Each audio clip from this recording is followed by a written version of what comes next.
Our top story tonight, a father with so many questions. How can stealing a case of beer lead to his son's death? And why did he steal it when he had enough cash on hand? It's a story about how a quick and routine errand will haunt this dad for the rest of his life. But also it underlines the growing problem at our neighborhood convenience stores and the pressure to stop petty crime, which ultimately drives up all our prices. ABC 15's Lauren Vargas is live in West Phoenix. And Lauren, he knows a crime was committed, but in this case, I mean, you still have to feel for this dad who went through this. Absolutely. In fact, the dad was actually sitting in the car here at this Circle K across the street when his son Manuel Martinez attempted to make what's called a beer run. But his plans to commit a small crime turned into a huge disaster. I love him and I miss him, and I want to let him do that if I knew who's going to do that. A father grieving the loss of his son. It's just like a bad dream, like a nightmare.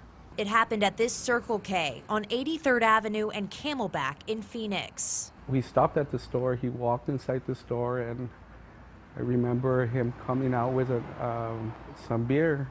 Beer that Manuel Martinez didn't pay for. Manuel Martinez went inside and committed a beer run. He came out with a 24-pack case of beer that he had stolen from that location. His father says he had no idea what his son had planned. He had money, I had money. Security guards tackled Manuel outside the store, where he hit his head on the concrete. The 25-year-old died 3 days later at the hospital. I don't know what happened. My concerns are, why did they hit him?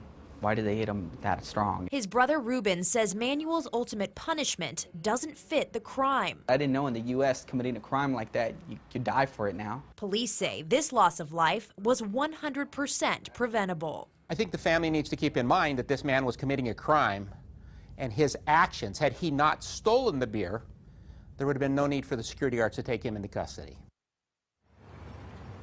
Now, Circle K actually has a Crime Busters Facebook page for Arizona and Nevada where they post pictures of suspects who have robbed their locations or stolen items, including suspects who make beer runs. Katie? Yeah, it's not the last we're going to be hearing of this issue as well. Thanks, Lauren.